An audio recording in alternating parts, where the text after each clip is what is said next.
Madame, Monsieur, bonjour et merci d'être avec nous. J'ai le plaisir de vous présenter une émission de télévision spéciale, le Grand Débat, pour justement débattre des élections présidentielles de 2019 en Algérie. Alors pour en débattre, j'ai invité 4 hommes politiques et experts algériens. À ma droite, Ali Benouari. Monsieur Benouari, vous avez été dans un passé récent le ministre délégué au Trésor. Vous êtes ici aujourd'hui en tant que président de Nida Al-Watan, un parti qui n'a pas été reconnu. Vous nous diriez pourquoi tout à l'heure. Vous êtes ici en même temps en tant que vice-coordinateur du mouvement Mouatana. Aziz Alani, bonjour et merci d'être avec nous. Vous êtes juriste, hein. Vous êtes aussi, vous avez un doctorat en droit comparé et vous êtes un observateur aguerri de l'actualité algérienne. À ma gauche, Monsieur Sofiane Gilali, vous êtes le coordinateur général du mouvement Mouatana, mais vous êtes aussi le président du parti Gil Jadid, qui lui est agréé par le régime algérien. Et puis, the last, but not the least, Monsieur Elias Rahmani, vous êtes un ancien officier supérieur à l'ANP. Vous êtes depuis 2 ans, vous me corrigerez tout à l'heure, président d'un parti d'opposition qui est le parti des forces, le Front des forces vives. Ma première question, donc il y a quelques minutes avant le début de cette émission, on a appris ensemble via un journal algérien, donc il annonçait que Abdelaziz Bouteflika se prépare pour pour présenter sa candidature à l'élection présidentielle de 2019. Une réaction, je commencerai par Monsieur Sofiane Chilali. Oui, merci. En fait, on est dans une période où le climat est totalement délétère et rien n'est clair. Le président Bouteflika, qui en tant que personne est totalement absent du champ politique, n'intervient plus, ne parle plus. Simplement, il y a comme une délégation de ce pouvoir à un entourage dont, semble-t-il, le frère en serait un peu le pivot et qui, sans arrêt, envoie des signaux contradictoires. Parfois, on a le sentiment que le président, ou du moins son entourage, reconnaissent la situation et donc préparent leur sortie. Et d'autres fois, on a au contraire l'impression qu'ils veulent se maintenir coûte que coûte, malgré l'incongruité de la situation. Comment peut-on imposer à un pays comme l'Algérie, plus de 42, semble-t-il, on aurait dépassé en janvier 2019 les 43 millions d'habitants, très majoritairement jeunes, pleins de dynamisme, mais aussi avec d'immenses problèmes et difficultés, tant économiques que sociales. Comment peut-on vouloir imposer un homme totalement hors d'âge maintenant, qui ne peut rien faire, ni pour l'Algérie, ni pour lui-même? Et malgré cela, on le pousse dans une situation pratiquement d'humiliation pour lui et pour le pays. Voilà un petit peu où c'est qu'on en est, c'est-à-dire à quelques encablures d'une élection présidentielle capitale pour l'avenir de l'Algérie. On ne sait pas encore qui seront les candidats et puis surtout quelle est l'issue que prépare le régime par avance à ce scrutin. Les Rahmani, vous y attendiez? Ça vous choque? Vous saviez que Bouteflika allait se représenter pour la 5e fois? Moi, pas du tout. Au contraire, si ça s'officialise, la candidature de Bouteflika, pour moi, ça serait une très très bonne nouvelle. Tout simplement, ça voudra dire que les autres candidats potentiels, c'est pas les candidats du système. Et je vise particulièrement M. Rderi. Donc pour moi, ça sera une très bonne nouvelle. Ça veut dire que M. Rderi n'est pas le candidat du système. Très bien. Monsieur Azdine Zalani. Oui, moi je considère plutôt, peut-être le processus inverse. On sait que, sans revenir trop loin, en 99, il y a eu un retrait de tous les candidats et qui ont pratiquement choqué M. Bouteflika et qui a introduit une loi un peu scélérate qui oblige les candidats à ne pas se retirer. Cette loi-là, elle est pratiquement dans son intérêt. Parce que qu'est-ce qu'il fait? Il crée des lièvres officiels. Et donc, moi, pour ne pas aller trop loin, je voudrais faire un appel. Ici, en cas de représentation de Bouteflika, qui, manifestement, va gagner haut la main avec un score, j'allais dire diabolique, hein, pas soviétique, électoral, j'appelle les candidats qui ne soient pas considérés encore une fois comme des lièvres, d'annoncer publiquement qu'ils se retiraient, malgré la loi, que la loi scélérate, ils ne sont pas obligés de l'appliquer, qu'ils se retireraient au cas où le président candidat éternel serait là. Monsieur Benoît, les choses sont graves ou c'est un euphémisme? Les choses sont graves, mais pas depuis aujourd'hui. Les choses sont graves depuis longtemps, et en particulier depuis la violation de la Constitution en 2008, sans revenir sur les conditions d'élection de 99 qui sont loin d'être transparentes, libres, etc. Puisque il a été élu sur un fauteuil parce que tous les autres candidats se sont retirés. Et donc, on ne peut pas dire qu'il est légitime. Enfin, en 2008, il a violé la Constitution du pays pour pouvoir se représenter autant de fois qu'il le souhaite. Ensuite, il y a eu 2014. En 2014, l'élection aussi a été truquée. Et si Bouteflika se présente encore une fois, l'élection sera truquée. C'est ça le message. L'annonce de la candidature de Bouteflika signifie l'annonce officielle du trucage. Est-ce une bonne chose? Est-ce une mauvaise chose? C'est presque drôle de poser cette question. En réalité, on sait une chose, c'est que si Bouteflika se représente, tous les autres candidats, on peut dire qu'ils seront, malgré eux, ou avec leur consentement, des lièvres, puisqu'il gagnera encore une fois haut la main l'élection entre guillemets, pour le malheur de notre pays. Alors justement, un mot par rapport à ces lièvres. Monsieur Gilali, il y a des lièvres qui ont annoncé ou d'autres qui vont annoncer leur candidature, mais avec des conditions. Oui, je vais m'inscrire, mais si Bouteflika se présente, je me retire.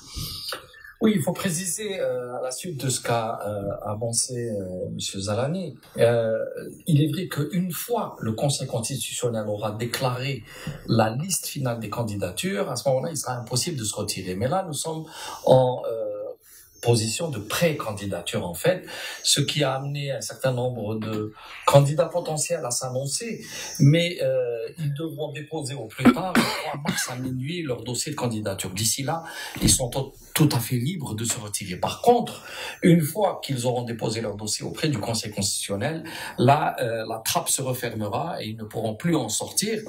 Pourquoi ce jeu-là? Tout simplement parce que jusqu'à présent, le candidat président, puisque systématiquement il est élu à l'avance, a besoin de crédibiliser un scrutin. D'où cette appellation un petit peu animalière sur les lièvres qui concourent en fait, mais dans une fausse compétition, juste pour apporter le change, faire le sparring partner du candidat choisi par le système, et que en Algérie on appelle lièvre, parce que j'imagine que vos téléspectateurs ne sont pas toujours au fait de ces concepts un petit peu anachroniques à l'algérienne, puisque ailleurs élection, on s'entend sur les règles du jeu et chacun court sa chance, ce qui n'est absolument pas le cas en Algérie, puisque le système est complètement fondé sur la préparation des résultats anté-scrutin. Qui peut me rappeler la date exacte, le dernier délai pour le dépôt de la candidature? Le 3 mars à mon avis. Oui. Si on suppose que jusqu'au 3 mars à 23h55, Bouteflika ne se prononce toujours pas. Et que, 55 à 56, il dépose son... Non, on le saura parce que tout simplement, dans le dossier de candidature, il y a un certain nombre de documents, parmi lesquels des signatures, soit d'élus, soit de citoyens. Et en général, le pouvoir veut toujours démontrer que le candidat a par avance un tel soutien populaire qu'il ramènera l'équivalent de 4 ou 5 millions de signatures. Or, cette opération, même avec l'aide de tout le système étatique, puisque ce sont des signatures qui sont arrachées comme ça à partir des fichiers, qui n'ont aucune aucune réalité sérieuse. Mais il leur faut mécaniquement 3-4 jours. Donc tout le monde le sait. En prenant l'exemple de 2014, alors que l'élection se déroulait le 17 avril, donc à 24 heures d'intervalle plus les 5 années, l'annonce de la candidature du président s'était faite le 22 février. On peut s'attendre à ce qu'elle se fasse cette fois-ci entre le 20 et le 25 au plus tard. Pour permettre un peu la mise en place d'un décor. La mise en scène. Donc, les candidats potentiels qui ont envie de s'impliquer auront le temps avant le 3 mars de se retourner, de ne pas déposer au final leur dossier. Une courte question et une courte réponse de la part de Monsieur Zalani. Après, je donne la parole à Monsieur Rahmani, que j'ai un peu oublié. Pourquoi les juristes, la société civile, que sais-je, les politiciens n'ont jamais réclamé l'annulation de cet article dans la Constitution algérienne qui oblige les candidats à ne pas pouvoir se retirer dans le cas où ils ont déjà présenté. C'est aux candidats de protester contre cette disposition inique et injuste. Et pourquoi ils l'ont jamais fait? Il faut leur poser la question. Ce qui est certain, c'est qu'on peut faire toutes les lois qu'on veut, mais quand on a un pouvoir de ce genre et qui viole la volonté individuelle d'un homme de se présenter avec la population, et c'est la population qui est souveraine de désigner ou de ne pas désigner, et ce n'est pas à un décret ou à une loi d'obliger à quelqu'un à être candidat quand il ne le souhaite pas, ou quand il ne le veut pas, ou quand il considère que la situation politique ne le permet pas. Ce que je voudrais, si vous me permettez, rajouter très rapidement, pour avancer dans ce débat, il y a une démarche que ce candidat ou tous les candidats doivent faire et que le Bouteflika n'a pas fait la fois derrière, celle de se présenter lui en personne devant le Conseil constitutionnel et de déposer lui-même en personne le dossier de candidature avec le certificat médical qui devrait formellement certifier son état de santé, mais là, de notoriété publique.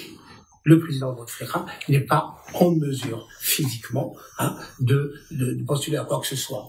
Donc, on se pose la question, si, encore une fois, le Conseil constitutionnel ferait encore une autre forfaiture en se déplaçant chez lui à Ziralda ou je ne sais où, et au lieu de l'obliger, comme tous les autres candidats, à venir au Conseil constitutionnel déposer lui-même en personne et faire le cas échéant un discours de candidature. Qu'est-ce qui se passerait, Monsieur Rahmani, vous, le président du Front des Forces Vives, qu'est-ce qui se passerait? Que feriez-vous? Quelles seraient vos actions et vos réactions si Monsieur Bouteflika ne respecte pas ces lois les plus j'allais dire primitives? Moi, je ne me pose même pas la question, est-ce qu'ils vont respecter ou pas? Ces gens-là, c'est des gens qui gèrent l'Algérie comme un État de non-droit. Ils n'ont jamais respecté quoi que ce soit. Ils n'ont respecté aucune règle, même les règles qu'eux-mêmes ont édictées. On a des personnalités qui sont nommées par décret qui n'est pas publiable. Ça veut dire quoi?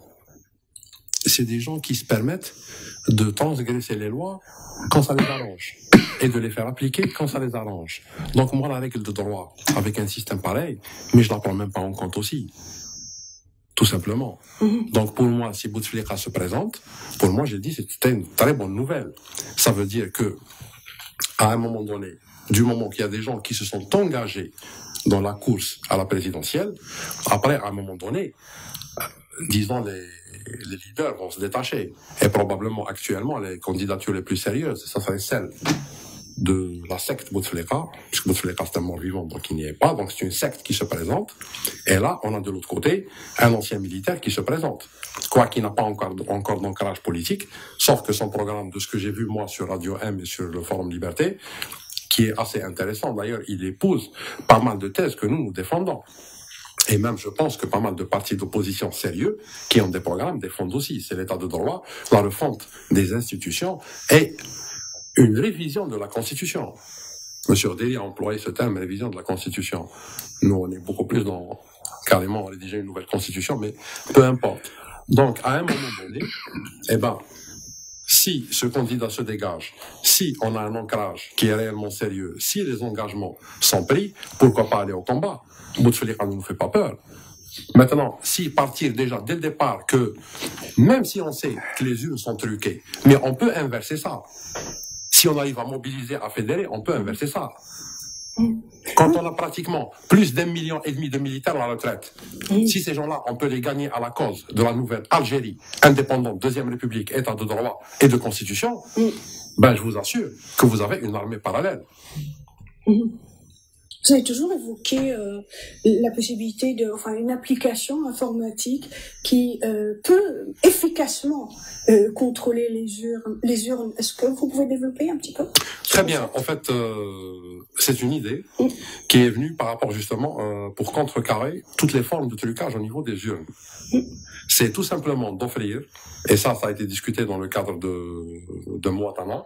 Donc j'ai bien discuté avec Monsieur Soufiane Gilali, avec Monsieur Benouari, avec Monsieur Zalani aussi.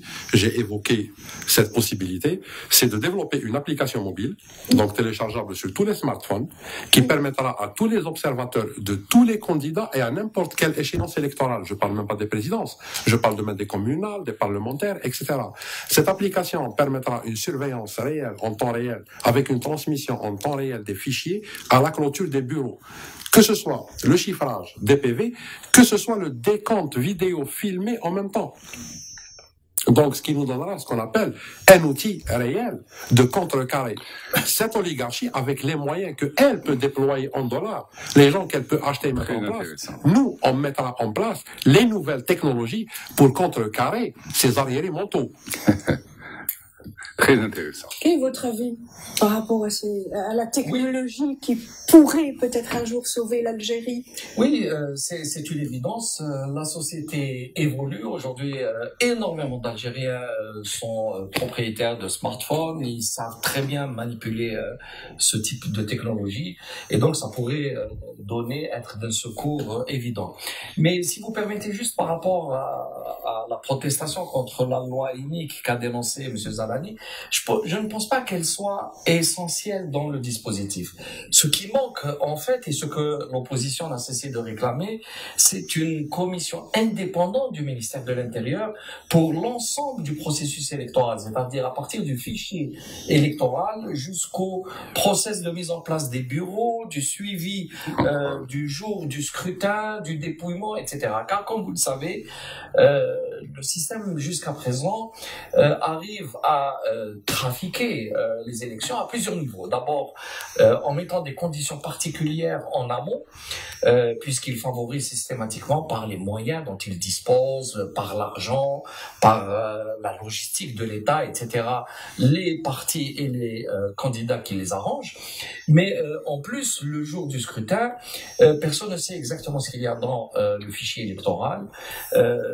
On n'arrive pas à maîtriser le processus lui-même puisque les observateurs restent en sous-nombre dans les bureaux et que très souvent, et on a vécu ça, y compris en direct et sous la caméra, le fait de changer les urnes ou alors de signer à la place de tous ceux qui se sont abstenus. Donc, dans toutes ces fraudes-là, une telle application serait probablement d'un bon apport. Je poserai la question tout à l'heure à M. Rahmani que j'ai coupé pour nous dire si elle a déjà été essayée dans d'autres pays. Oui. Mais puisque c'est vous qui avez la parole à l'instant, j'aimerais votre réaction par rapport à l'interview de M. Guédiri. J'imagine que vous l'avez écouté aujourd'hui à 7h du matin chez nos collègues de Radio M.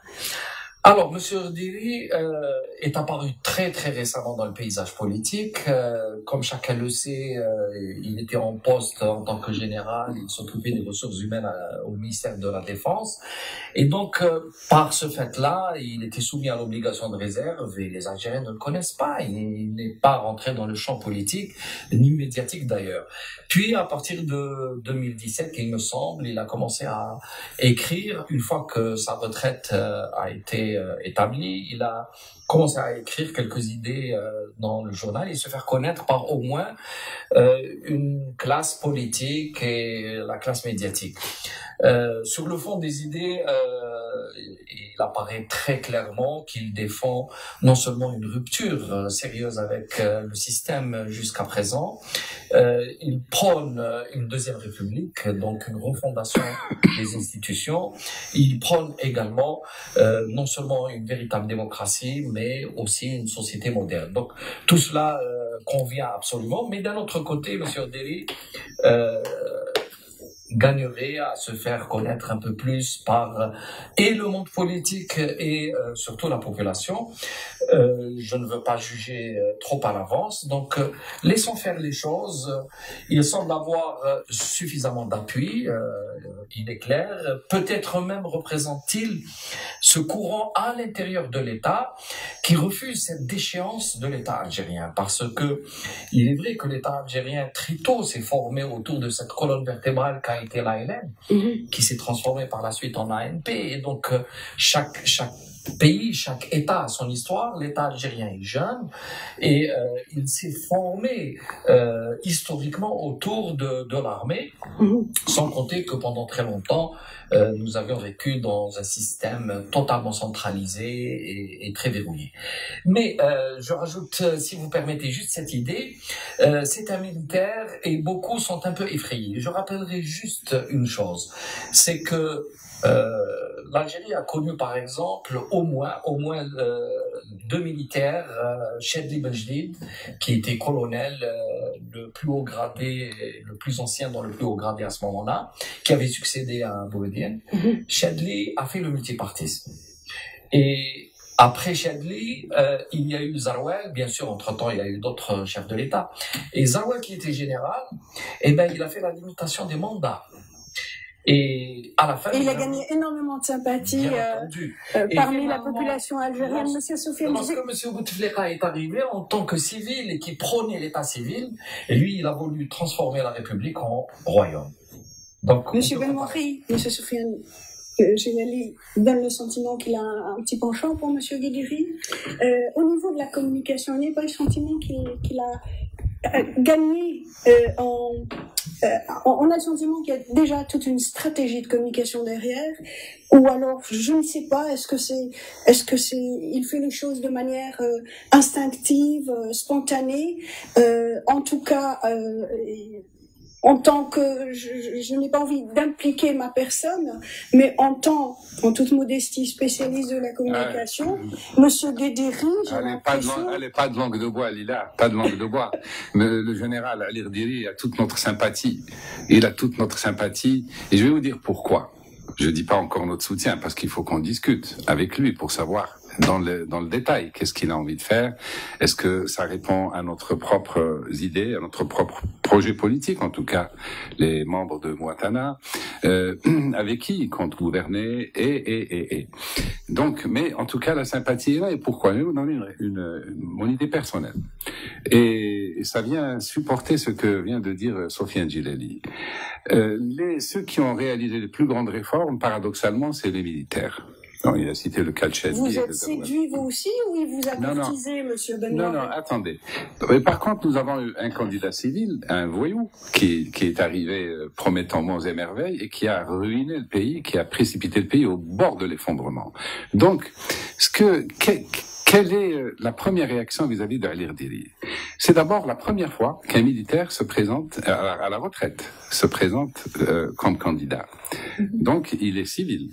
Il est militaire à la retraite. Mais en même temps, son originalité, c'est que il vient de l'armée avec le grade de général. Et donc, il pourrait peut-être aider à débarrasser l'Algérie d'un système que l'armée elle-même a contribué à Vous voulez dire que son point faible peut devenir un point fort? Peut devenir un point fort, parce que il peut susciter au sein même de l'armée, n'est-ce pas? Il peut susciter, encourager l'aile ou les courants progressistes, ceux qui veulent réellement du changement, parce qu'il faut pas oublier que l'armée c'est pas que les généraux. L'armée c'est des milliers d'officiers et de sous-officiers, des dizaines de milliers et des soldats, et qui vivent ce que vivent tous les citoyens algériens. Donc quand il y a une austérité, elle est partagée aussi par les soldats. Quand on a peur pour son pays, les soldats aussi ont peur pour leur pays. Mais seulement, on dit la grande muette parce qu'elle obéit à un chef et on ne donne pas l'occasion aux militaires, même aux officiers des plus hauts gradés, on ne leur donne pas la possibilité de s'exprimer sur les questions politiques, en dehors du chef de l'armée et quelquefois même, lui-même n'a pas le droit puisqu'il est toujours sous l'autorité d'un président. Donc, c'est très intéressant comme scénario. Il reste néanmoins à l'Irdiri, on peut le dire général l'Irdiri ou pas, mais pour l'instant c'est un citoyen candidat, à aller élargir le cercle de ses soutiens en allant négocier avec les forces et les partis les plus représentatifs ou les courants les plus représentatifs de la société. Pourquoi? Parce que n'étant pas connu lui-même, n'ayant pas eu le temps de se faire connaître, je doute qu'en 3 mois il dispose de ce temps. En revanche, s'il prend langue avec les courants les plus représentatifs de la société, ces courants peuvent le soutenir. Je n'en dirai pas plus. Aziz Alani, vous avez le même avis que M. Benouari. Les freins de M. Guéderi peuvent devenir des mobiles? C'est vrai que, on considère que M. Odili, en tant que citoyen, donc en tant qu'ex-militaire, a parfaitement le droit de se présenter. Oui. C'est une évidence. Et on ne peut pas, parce que c'est avant tout un citoyen, mais on a l'impression de rester toujours, malgré tout, dans son uniforme. Mais nous autres, on le regarde toujours comme un ex-militaire. Et donc, cette situation-là apporte des aspects positifs, parce que les gens savent chez nous en Algérie que rien ne peut se faire sans l'armée, et ainsi de suite. Alors, on a cité le cas du général Zawad et d'autres, donc du colonel Boumedienne, Chadli, etc., où l'armée a été malheureusement omniprésente, depuis 1958 jusqu'à nos jours sur la scène politique algérienne. Mais de l'autre côté, quand même, il y a une question, moi, qui me gêne un petit peu, parce que le règne de Bouteflika depuis 20 ans, et les 10 ans qui l'ont précédé concernant ce qu'on appelle maintenant la guerre civile en Algérie, ont détruit encore beaucoup plus j'allais dire, les liens sociaux, les liens économiques, les liens familiaux, la morale publique. Bouteflika n'a pas simplement encouragé la crise politique, mais aussi la crise morale. Alors on se pose la question maintenant, s'il n'y a pas certains cercles intérieurs et extérieurs qui ont intérêt à diviser la dernière institution qui reste plus ou moins valable en Algérie, c'est l'institution militaire. Donc je dis, prenons garde à ce que l'armée ne se divise pas pour des joutes électorales. Peut-être que M. Rahmani sera plus précis encore par rapport à militaire, pas militaire. Je rappelle aux téléspectateurs que vous-même étiez un militaire, un officier supérieur dans l'armée populaire nationale. Vous étiez officier, en l'occurrence, au DCSA, c'est ça, le DRS?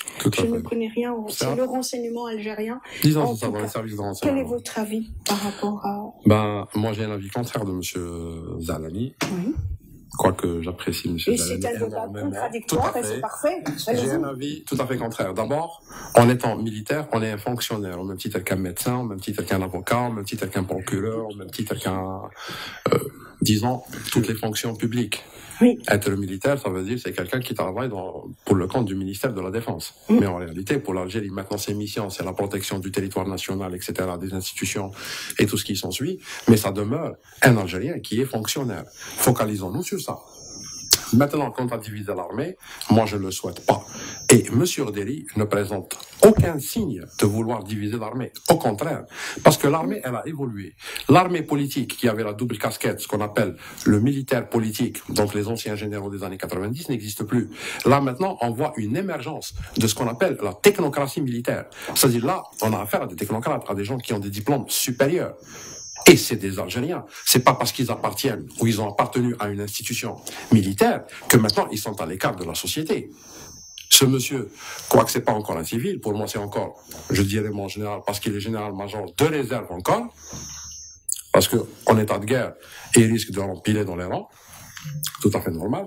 Mais pour l'instant, oui, effectivement, c'est un candidat. Maintenant, l'armée, du moment que l'armée a été toujours, comme a dit monsieur Djilali Sofiane, toujours elle a été la pierre angulaire de de l'État algérien, si on peut appeler ça d'abord un État, ou de l'oligarchie qui dirige l'Algérie. Toujours l'Algérie a été créée autour des canons, à commencer par l'OS, qui était une organisation paramilitaire.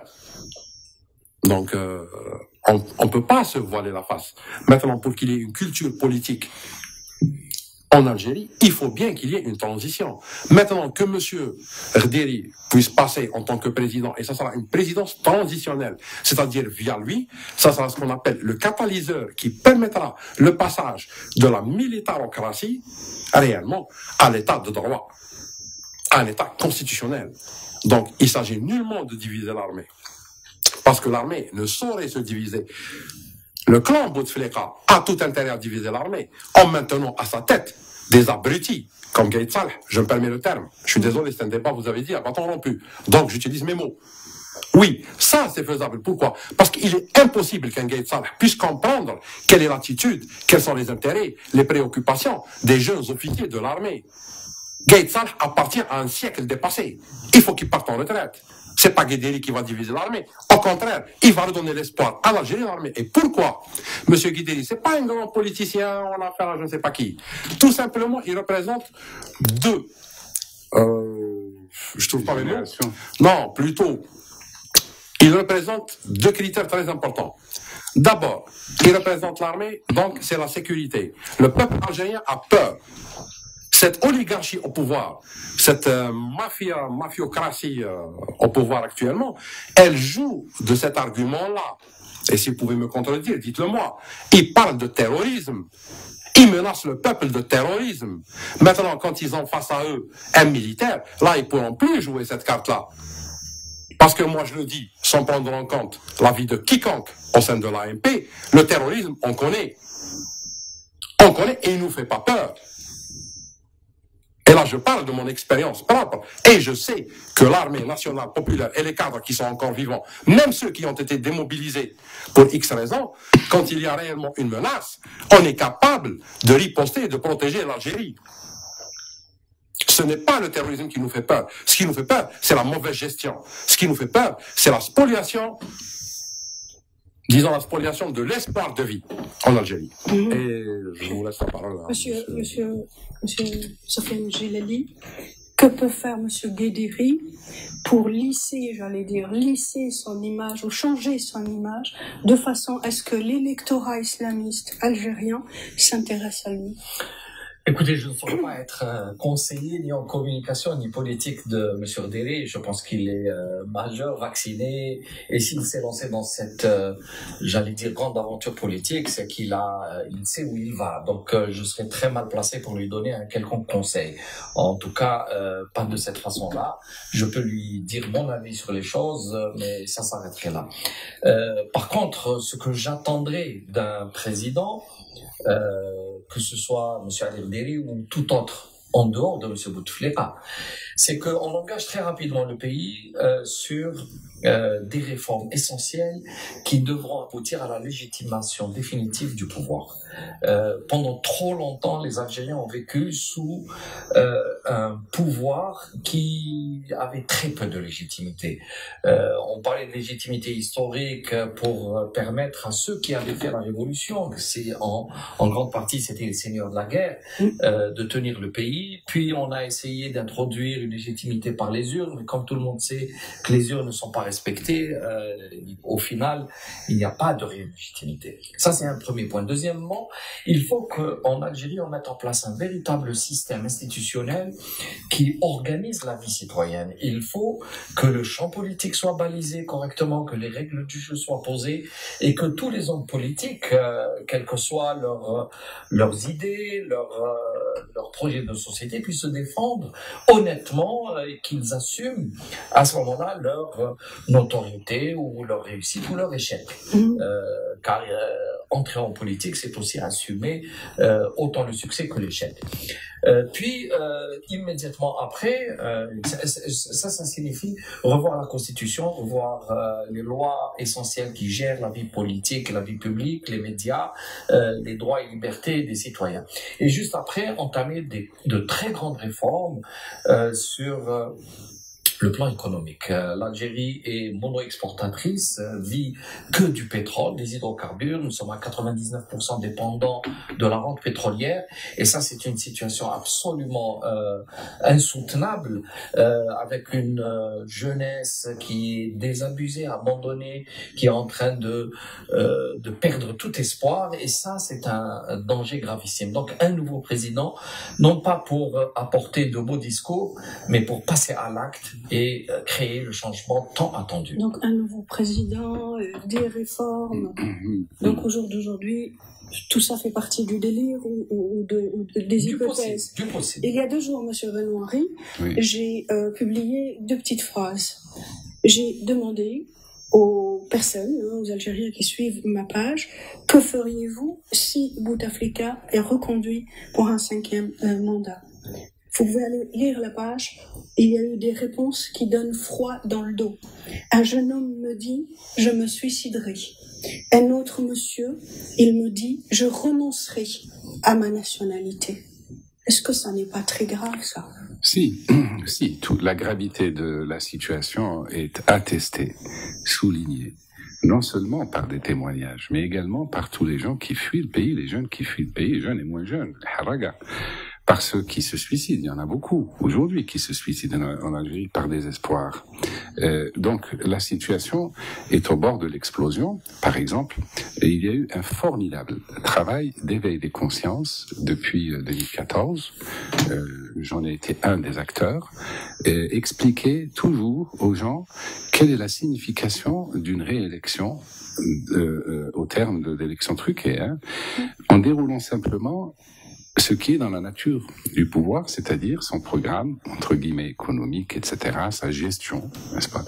Il était clair qu'en 2019, le pays se retrouvait dans une situation au bord de l'effondrement. Ils ont pu contenir cela, puisqu'ils écoutent aussi, ils suivent. Ils ont gardé un peu de réserve de change, c'est ce qui leur permet de tenir, qui seront bien vite dissipés. Et donc, de l'aveu unanime, non seulement de l'opposition ou d'experts, mais également de l'aveu du FMI et de la Banque mondiale. Et enfin, de l'aveu même du pouvoir, du ministre des Finances, qu'il a déclaré, du Premier ministre, qui a déclaré que nous n'avons plus de quoi payer les salariés du secteur public, c'est-à-dire y compris les militaires, les gendarmes, les policiers. Vous vous rendez compte? Une reconnaissance de l'échec assumée publiquement par le pouvoir. Et donc... C'est la phobie de se retrouver avec rien, oui. ce pouvoir. Alors en 2021, par exemple, puisque quelquefois, c'est bien les discours politiques ne tombent pas du ciel, n'est-ce pas? Souvent, ils sont étayés par des données économiques, sociales, culturelles, l'école, ce qu'elle produit. Tout cela fait que les politiques arrivent à savoir ce qui risque de se passer s'il n'y a pas de changement. Eh bien, aujourd'hui, l'opinion publique nationale et même l'opinion internationale est absolument convaincue que la reconduction de Bouteflika au pouvoir est une catastrophe. C'est déjà une catastrophe, c'est-à-dire que même s'il part, et là je reviens à Ardiri et aux candidats, puisque nous nous adressons, nous n'étant pas candidats, nous pouvons et nous avons le droit de nous adresser aussi aux candidats en tant que citoyens. Attention, pas seulement en tant que politique. Malheur à vous si le pouvoir devait vous échoir. Malheur à vous et au pays si vous deviez reconduire la gestion de vos prédécesseurs ou de votre prédécesseur. D'ici 2 à 3 ans, le pays s'effondrera. Cela signifie que celui qui viendra à la place de Bouteflika devra entreprendre toutes les réformes soulignées il y a quelques minutes par Sofiane Djilali, et bien plus que cela, c'est-à-dire des réformes structurelles profondes, des réformes sectorielles à tous les niveaux, donc c'est plusieurs étages, des réformes politiques et institutionnelles, n'est-ce pas? Et Ali Ardiri s'est engagé à procéder à ces réformes politiques et institutionnelles, y compris une nouvelle constitution, deuxième république, etc. Ensuite, une réforme financière profonde à l'effet de donner à l'économie une monnaie saine, parce que nous avons une monnaie totalement polluée, et encore plus polluée depuis que Ouihia a décidé de fabriquer autant de dinars en un an que ce qu'on a fabriqué depuis l'indépendance. C'est un poison qu'on injecte dans l'économie algérienne, toxique, un produit toxique qui va, bref, d'ici 2-3 ans, c'est 10 000 milliards de dinars fabriqués sans aucune contrepartie productive, une menace d'inflation équivalente à celle du Venezuela, et je vous laisse regarder, je laisse ceux qui nous regardent, qui nous écoutent, regarder ce qui se passe au Venezuela, et je leur dis à eux, et notamment aux grands pays, ces grands naïfs, je préfère ne pas dire plus que ça, qui continuent à soutenir d'élection en élection un pouvoir dont ils savent au fond qu'il va non seulement ruiner l'Algérie, mais qu'il va attenter à leurs intérêts en tant que pays partenaire. Et je dis également aux candidats, faites très attention. C'est une très lourde charge. Ne croyez pas qu'il suffit d'être élu. Donc, à supposer que un ange passe, qu'il soit élu contre Bouteflika ou même sans Bouteflika, cela ne suffit plus d'être au pouvoir, d'être à Al-Mouradia. Les ennuis vont commencer à partir du jour même où ils prendront leurs fonctions. Le ciel s'abattra sur leur tête à la place du régime qui se sera sauvé, parce que ceux qui ont ruiné le pays ils vont partir et ils vont laisser aux successeurs la lourde responsabilité d'endosser les problèmes. On leur laisse une mine. Donc je dis à tous les candidats, et singulièrement à ces réélus, faites très attention. Si vous ne faites pas les réformes les plus larges possibles, et si possible avec un maximum d'Algériens, il vaut mieux renoncer parce que vous allez devoir payer pour le vote. Monsieur Zalami, quel est votre avis? Quelle est votre réponse? Une réponse plutôt... Pardonnez-moi, je pose ma question. Moi, je reste par rapport à des choses humaines, simples. Je vous parlais de certains commentaires, certaines réactions. Il y a des jeunes gens, des jeunes femmes, des Algériens tout court, qui sont prêts à mettre fin à leur vie. Y a-t-il plus cher que la vie, que l'âme d'un être humain? Quelle est votre lecture? Comment vous expliquez de manière sociologique, anthropologique, psychologique ce désespoir abyssal?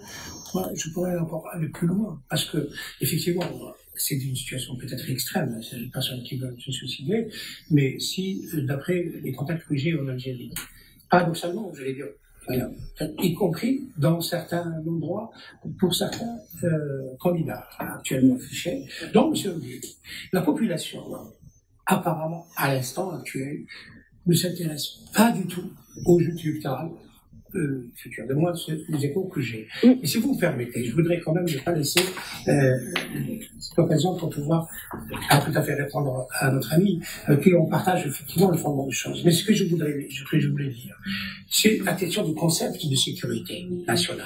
La question du concept de sécurité nationale. Jusqu'à présent, on entend M. Gaït Salah qui ne parle pas en son nom, il parle, je pense, au nom d'une structure et de ses collègues, etc., qui sont d'accord. Et vous parlez là sous le contrôle de M. Rahmani, qui est donc militaire. Qui peut être complémentaire.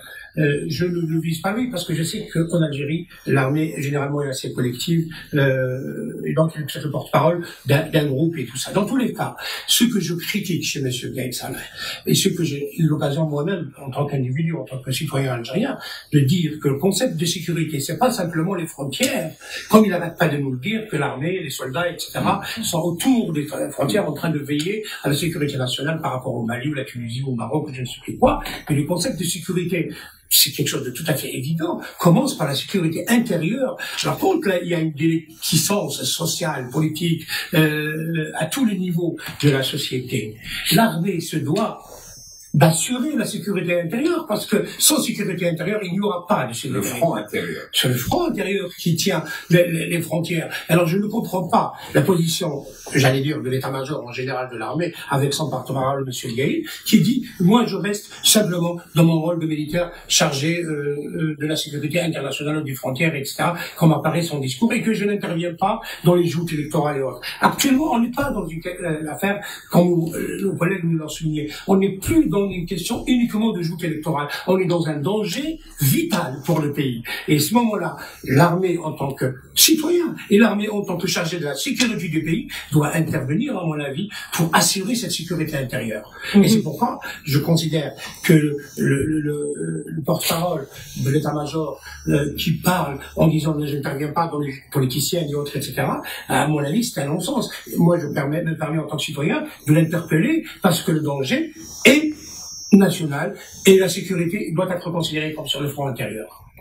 Voilà ce que je voudrais rajouter. La sécurité est d'abord à l'intérieur. Monsieur Rahmani, la communauté internationale, est-ce qu'elle a vocation d'intervenir dans les affaires algériennes? De toute manière, si on veut parler un langage, disons, académique, oui, on est souverain, pas d'ingérence, patati, patata, patata. Sauf qu'on vit pas sur une planète isolée. Il y a toujours une interaction entre l'international et tous les pays du monde. C'est normal, parce que les défis sont régionaux, parfois même à caractère international.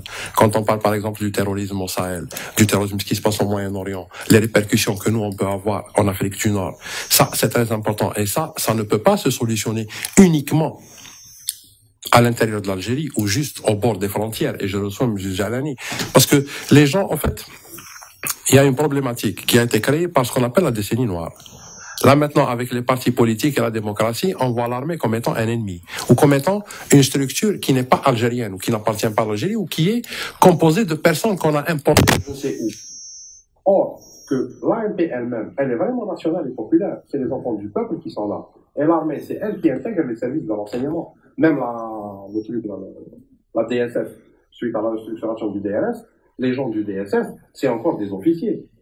Donc c'est encore, ils font partie de la défense nationale.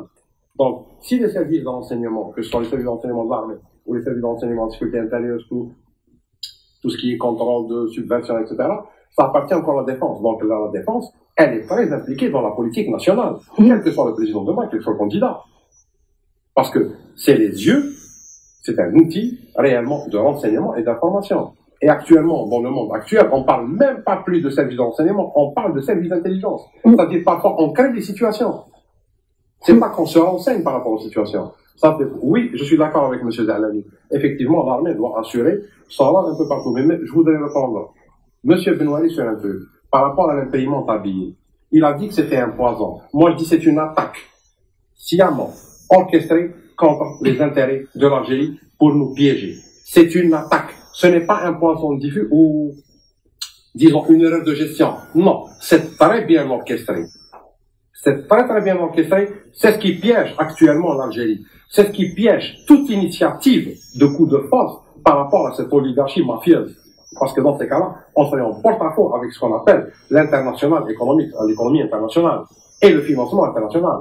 C'est-à-dire, si demain, il y a des Algériens réellement des braves qui décident de dire « Stop, allez, maintenant on sort, dégage, toi tu pars, c'est les tanks à l'extérieur, on va faire une transition, on appelle M. Djelesfiel, on appelle Benouari, Zalani, on crée une constitution », on ne pourra pas le faire. Parce qu'on a été piégé à l'international par ce qu'a fait.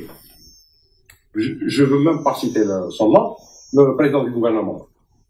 Et les gens qui sont derrière. Donc ça, c'est une attaque, ce n'est pas un poison. Et je reviens aussi. J'interpelle M. Sofiane sur ce qu'il a dit. Je ne suis pas vraiment contre lui. Par contre, non, M. Sofiane Djilali. Non, vous êtes un politique, vous avez un programme. Et vous faites partie de l'élite nationale. Il ne faut pas vous effacer. Il faut interpeller, comme il a dit M. Benouari, tous les prétendants au truc. Si des gens ont accepté de partir à la course au présidentiel, vous avez l'obligation, moi je vous le dis, c'est mon avis, de donner votre avis. De dire, non, vous n'êtes pas bon. Oui, vous êtes bon. Ou vous êtes bon. Dans ces cas-là, vous n'êtes pas bon dans l'autre. Mais ne vous effacez pas. Je pense qu'il n'a jamais laissez-moi être juste avec monsieur, je suis en guillemets une observatrice, mais de loin. À ma connaissance, j'essaye de suivre l'actualité algérienne. J'ai le sentiment que sur la scène nationale, il reste plus que monsieur Soufiane Djilali, qui de temps à autre, je ne parle pas de vous autres, je parle des chefs de partis agréés, reconnus. Moi, j'ai l'impression qu'il y a Soufiane Djilali là, qui essaye d'être dans le sens de. Oui. Je vais vous répondre honnêtement. Oui. Montrez-moi un seul chef de parti. Oui. Qui est intéressé par ce qu'on appelle l'évolution de la société civile Et il a créé avec d'autres personnalités ce qu'on appelle une instance qui est là pour développer ce qu'on appelle le sens civique politique. Vous parlez de la citoyenneté? Bien sûr. Que Monsieur Sofiane Djelali, ici présent, est le coordinateur général. On va le laisser parler. Je ne jette pas de fleurs, hein, et je marche pas mes mots. Tout simplement, les gens qui me connaissent, ils le savent très bien. Quand je dis, parce que moi, quand j'ai compris à peu près, j'ai signé la charte Mouattana, mais c'est en rencontrant Monsieur Djelali Sofiane, Monsieur Benoît, j'ai rencontré bien avant, mais en rencontrant Monsieur Djelali Sofiane, que j'ai compris, quand il m'a dit c'est une organisation citoyenne qui défend la citoyenneté algérienne, et ça indéfiniment dans le temps, et qu'on est prêt à évoluer là-dedans, et qu'elle n'est pas réellement politiquement partisane, j'ai dit, c'est magnifique. Est-ce que vous avez un chef de parti qui développe la société civile? Moi, j'ai pas vu. Ou je suis mal instruit, ou mal informé. Monsieur Sofiane Djelali. Ben oui, écoutez, je vais juste rebondir sur les propos d'avant. En fait, non, on s'est absolument pas mis à la marge et on n'a jamais dit qu'on allait taire notre position. Je pense qu'au long de ces derniers mois et même de ces dernières années, on a beaucoup bougé, on a interpellé l'armée directement lorsque certains démocrates, entre guillemets, nous attaquaient en nous disant comment se fait-il que vous interpellez l'armée alors qu'à l'évidence, on disait que c'était au moins une partie d'entre elles, celle qui commandait, avait ramené Bouteflika, avait sauvegardé son pouvoir et l'avait maintenu, et qu'aujourd'hui, cette armée-là a une responsabilité pour remettre les choses au clair. Non pas pour qu'elle prenne le pouvoir directement, ce qui ne serait plus à l'ordre du jour dans le monde aujourd'hui, mais pour qu'elle facilite une opération démocratique face à une mafia qui a pris en charge le pays. Donc cette mafia, c'est pas simplement avec un idéal, quelques slogans et quelques discours qu'on va la déloger. Il est clair que si l'institution militaire ne prend pas ses responsabilités, on restera englué dans une situation invivable. Mais si vous permettez, je reviens par rapport à ce qu'écrivaient les internautes et commentaient votre page. Pour aller aussi loin et dire qu'on se suicide, même si c'est symbolique, en fait, les Algériens sont non seulement fatigués, mais ils se sentent totalement humiliés à la vue de cet homme traîné dans une chaise roulante, sanglé pour ne pas tomber, mis à l'intérieur d'un corset pour ne pas s'effondrer, continent, qui ne peut pas dire, cet amas de chair. Cet amas de chair qui m'a coûté à moi aussi personnellement beaucoup d'ennuis. Donc il ne peut dire mot et auquel on va prêter allégeance, où on ramène, excusez-moi le terme, des troupeaux de monde qui viennent s'agenouiller devant son image. Certains embrassent cette photo-là. On se pose des questions. Tel un dieu, un Bouddha, Cette adoration-là décrit une décadence, une dégénérescence du pouvoir dont il n'a plus le sentiment, il ne le comprend pas. La population a horreur de cette servilité absolue. Et les gens, bien sûr, ne croient pas en cette icône. Simplement, ils croient en l'argent à travers lequel ils peuvent récupérer. Ils utilisent, j'allais dire presque cette dépouille presque vivante pour s'enrichir, pour voler et survivre et faire semblant d'adorer cet être-là à qui on va imputer des qualités incroyables, croyant encore parler à des peuples du Moyen-Âge. Les Algériens ont honte devant cette situation-là. Et il faut que vos téléspectateurs qui ne se rendent peut-être pas toujours compte de ce sentiment-là, il faut qu'ils comprennent à quel degré les Algériens sont humiliés et combien on refuse de voir ces chefs d'État de pays occidentaux également qui viennent poser devant les caméras, devant cette personne affalée juste pour empocher quelques intérêts. C'est une insulte pour notre dignité. Monsieur, un petit instant, monsieur Sofiane Djelali va nous quitter dans 2-3 minutes parce qu'il a un avion à prendre. Il va retourner à Alger-la-Blanche. Il va retourner rencontrer les siens, les citoyens algériens qui attendent aussi beaucoup de monsieur Djelali. C'est pourquoi je lui donne encore la parole pour conclure, monsieur Djelali, un mot d'espoir pour cette jeunesse qui attend beaucoup de vous. Écoutez, on sent aujourd'hui la chaleur de la contradiction. Et quand c'est des moments de crise, on sent cette tension incroyable. Mais cette tension-là annonce quelque chose d'autre derrière. Cette tension est là parce que il y a des générations qui montent, il y a un espoir qui veut éclore, et il y a cette volonté de changer. Car les années passées, on n'était pas mieux, mais il y avait beaucoup moins de protestations, car les gens semblaient résignés. Et aujourd'hui, cette action-là, ce choc, démontre que cette situation est inacceptable, car l'Algérie a un immense potentiel. Cette jeunesse a envie de vivre, elle a envie de croire, elle a envie de construire son destin.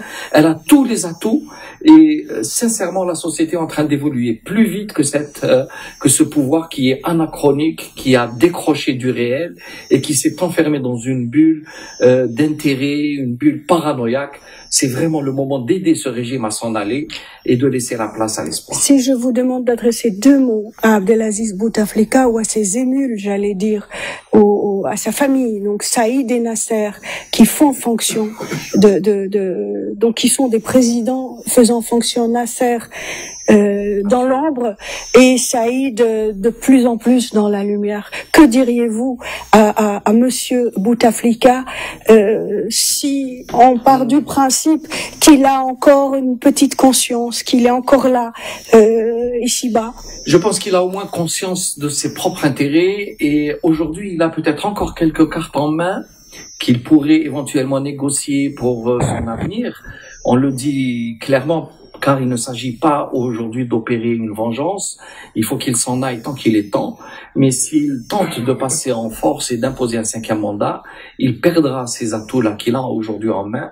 Et demain, il ne pourra pas implorer le pardon ni à la société, ni aux politiques, ni à ceux qui viendront et qui lui demanderont des comptes. Et ça risque d'être excessivement difficile pour lui. Sofiane Djellali, merci d'avoir été avec nous, merci d'avoir fait le déplacement depuis Alger. On va prendre un petit break et on retourne à ce grand débat. À tout de suite. Merci à vous.